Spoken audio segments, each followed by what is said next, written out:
S'abonner massivement à RDC International avec Anastella la fraiseur. RDC International. Faut s'abonner. Bah, il va s'abonner car on sait jamais. Bon s'abonner, partout dans le monde, ici quand notre vous allez, chaîne à Kitoko Yango, il faut s'abonner. Na RDC Ave Maria, c'est Show TV. RDC International. Bonne information sur les musiciens. On continue à faire YouTube. Tout le monde est chaîne à YouTube. RDC International les Kangi. Anna Esther, Razer, pour l'unité, Nayo Mariam, Batimou, pour s'abonner.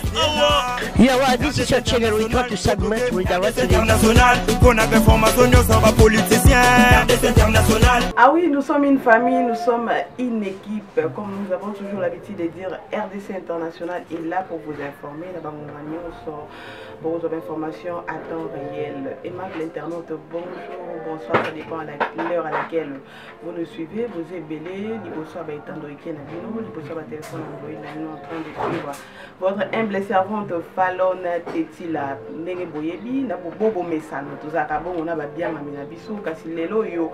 Je suis seule en train d'analyser les informations, soit de traiter les informations pour que beaucoup de personnes on a bino, Nandenge Kaka Ekolekana, Katia République démocratique du Congo, vous allez belé, vous s'abonnez massivement, vous cliquez quand la cloche ou en rouge, bon, vous avez informations à temps réel, topé, ou topé la notification, topé l'ombela na lingala, et vous banda kozwa kango, tango yiso, information et vous banda kokota.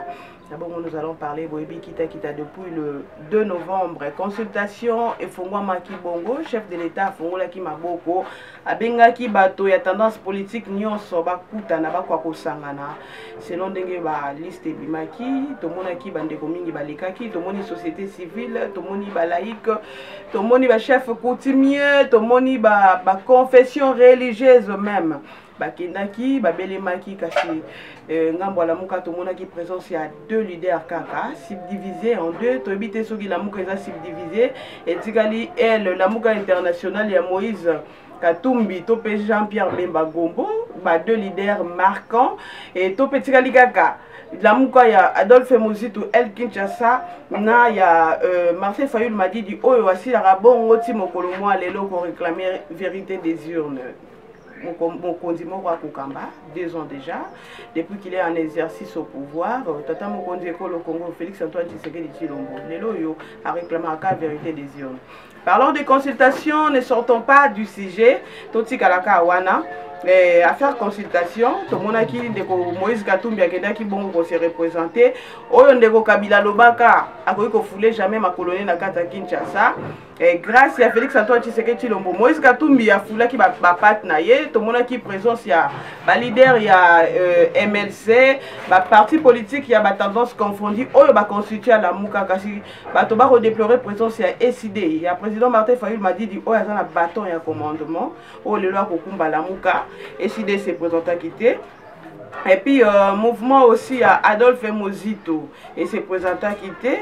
Et les deux leaders, il y a la Mouka Obayaki Bongo Kokutana, chef de l'État, ma parti politique Nabango, et s'est présenté qui pour accompagner Bango. Pour éviter problème Nini, et jusqu'au jour d'aujourd'hui, Martin Fayoulou et Adolphe Mouzito va se faire consulter chez le chef de l'État. Et puis Martin Fayoulou de son côté parlant de l'union sacrée où il a proposé le plan de la sortie des crises.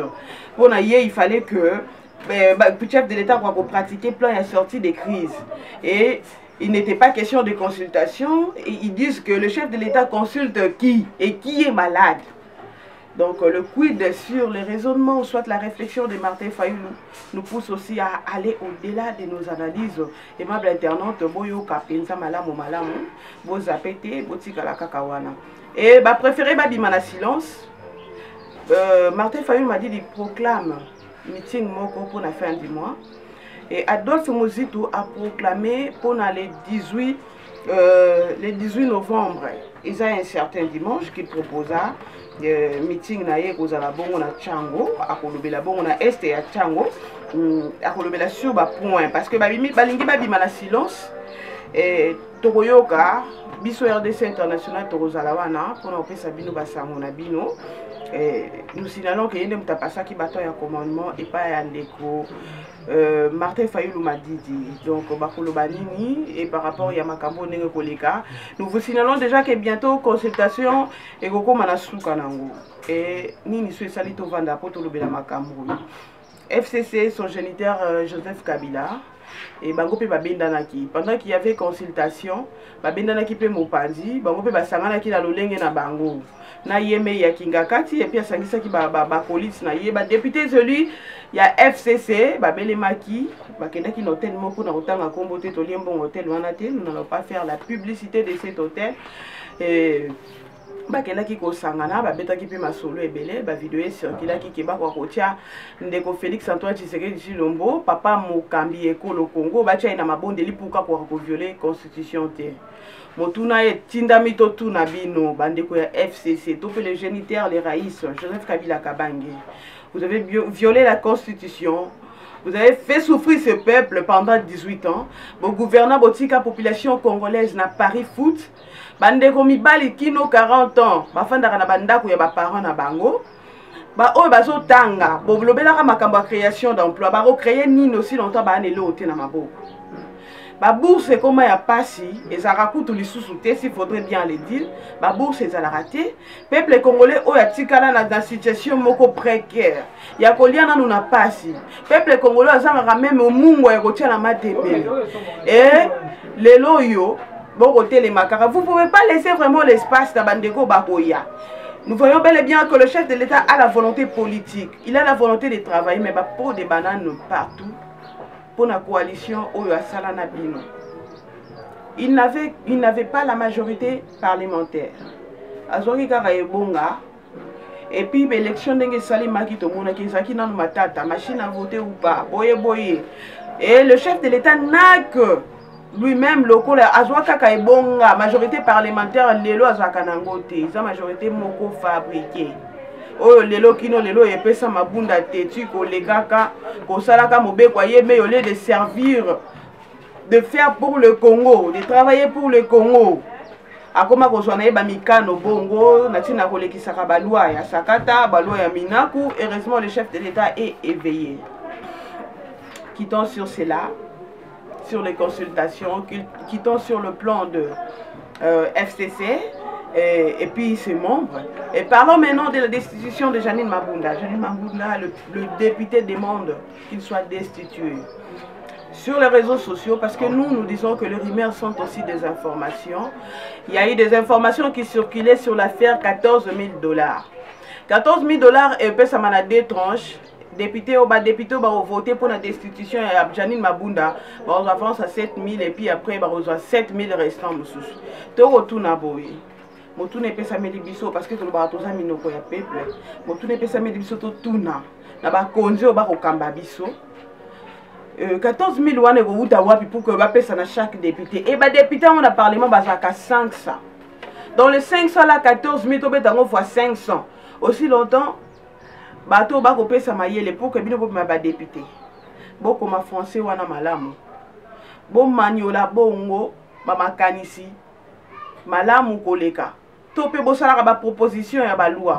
Bato batangi sabino eza ba enseignant wana. Pour que moto comme président de la République, moto atangi ça eza enseignant. Et aujourd'hui, ba enseignant baza vraiment na considération te. Depuis qu'on a parlé sur la gratuité de l'enseignement, coup de chapeau au chef de l'État. Et Salamana Nouté, Banana Makambo, Banana Mboka Nabiso au Congo, souvent ces textes ou cette loi n'a pas été respectée. On parlait de la gratuité de l'enseignement à niveau école primaire, mais tout ce cas là, quand même, à la volonté politique, à côté de la gratuité de l'enseignement, et puis Sami, quand si ma peau de bananes partout, ils ont un bâton sous bon, il a pas sa vision. Nous voyons déjà dans d'autres écoles, côté Moussou Bachaki, gratuité, mais sous son coulisse, comment on fout sa bana. Bah, frère. Revenons au sujet, ne sortons pas. Parlons toujours, restons sur cela. 14 000 $, si c'est vrai. Parce qu'on dit femme à Olat. les rumeurs s'envolent. Et les rumeurs aussi sont des informations. Ça crée des informations. Et voilà pourquoi nous ne négligeons pas des rumeurs, nous parlons sur les informations. Nous considérons les rumeurs comme les informations. Maman Jani Mabunda, nous vous demandons de faire la volonté du peuple. Parce que vous avez été élu avant d'être d'abord la présidente de l'Assemblée nationale. Binombo, vous gérez la chambre basse. Et puis Papa Tambo Mwamba gère la chambre haute du Parlement. Mais vous ne faites pas la volonté du peuple. Voilà pourquoi le député, sous l'impulsion du peuple, demande votre démission. Les actualités continuent, l'air est grave comme dit mon vieux Boquet du premier. Je vous ai déjà signalé mon vieux, vous m'avez accordé de faire un duplex avec vous en direct à France, la Rosoyo, pour vendre à penser un plateau, au fait ça m'a canisinayo, vieux dosé, n'endenga au fin athée, n'endenga ma lembe pena donc lembele, au sur la pensinayo, pour jouer un plateau en duplex. Mon vieux merci parce que vous accordé une chance wana. Le 18 novembre, elle continue encore à faire des institutions. Janine Mabunda a bien ami, Topéa Kozelama. Mokola le 18 na Conseil d'État. Kaki na Congo politique et comme elengi, Boutama Congolo yokelengi. Nulle part ailleurs. A Ozelama, Conseil d'État, le lenge kara Robert Wazelama ki, maman Tozela yo, biso pe presse toke kotika yo. Toko chapi ba micro, bo pekisa biso te po bino ya moezara. Eh mukamate mete yo sa makamba malonga to ye parce que soki bisote bino pe me bomona na raté parce que senga ki etando ikezala pour que nyoso bobosala ezala bongo divulguer na miso ya peuple bakoka ko juger bino na ndenge pe bozwa kamanda parce que tant bolinga bosala ba campagne boraka na posa na biso boleka na ba etando ike na ba toute tendance confondue ya ba etando ike wana kasi toka mora na moment ya problème soki presse ye cha micro to pe cha caméra à comme bongo penza ko perdre place na la liberté de la presse to toucher en gopé parce que tout ça ka pona kondobila makambo itali mboka Congo. Crise en RDC. 300 députés prêts à rencontrer le chef de l'État, 300 députés basangani, balingi bakutana tata mokonzi ekolo Congo pour proposer makambo na bango o itali crise o ekokuba na kati ya RDC. Et nous continuons la Sanko. La 5o, tu es pour jouer rôle nini. 5o, zui mandat wana wapi. 5o, ozaki consulté par le chef de l'État. Tout le monde qui me veut bakindaki. Monseigneur Fridolin Ambongo, ozalaki. Oloba qui paie, et l'onginayo et monanaki. Toujours comprendre. Peuple sengi et tout ni motuna to tout nabino. Bon jouer rôle et à catalyser à topeni. Église catholique et comment l'église moro de fois mal compris papa neko traité bino lokola ba catalyser parce que tout le monde a na bané 97 pour moza kota église catholique bobimisa ka moto to ebité et c'est ngara nini pour na bino tandis que l'église msouti kala rapé sima mais bino bozwa kali devant église catholique ceux qui tobi toujours na bané intérieur on a na bota maraté mais selon l'histoire vous allez parmi bateaux comment vous favorisez le racisme. Moto moun doit beta mara fimbo. Kolandisa m'appelle sous na puis église catholique bande au catholique bolimbisa toujours en histoire. Ipoko histoire politique du Congo toujours en an. Tout le monde a RDC ou étant aux acquis état indépendant du Congo et ici. Tout l'an de la missa l'église catholique place Wana vers le 1982 si je m'abuse.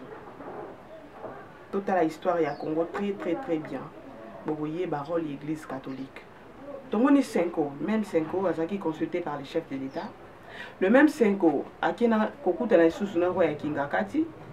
Le même 5 ans, na Martin Fayulu Madidi. Ouais, réclame la vérité des urnes qui n'ont les lots. Toi, binini ici la raté. 5 ans, on a kuta ni sous na yi.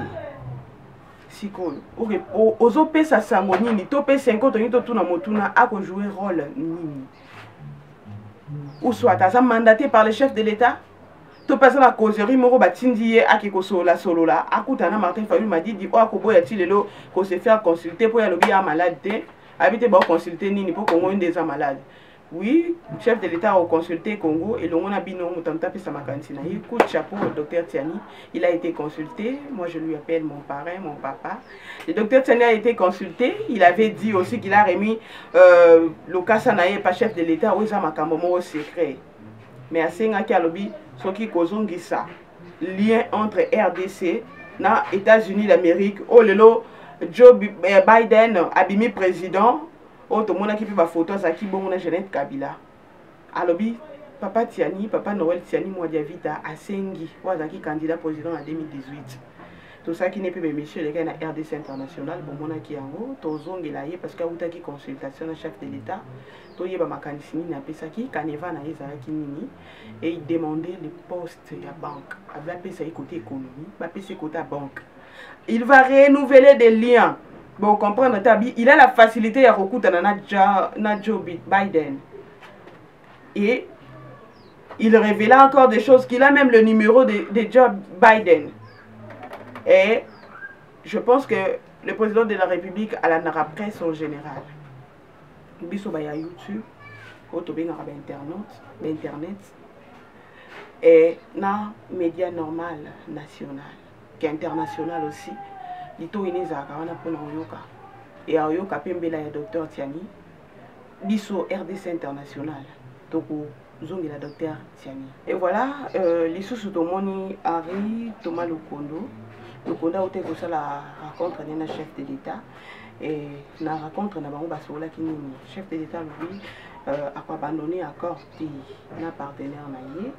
Il faut à l'oba à solo na partenaire naïe. Ah ouais 5 ans qu'il est au sola pour n'aller que Joseph Kabila. À quel sou que sola na Martin Fayulu m'a dit. 5 ans comme médiateur.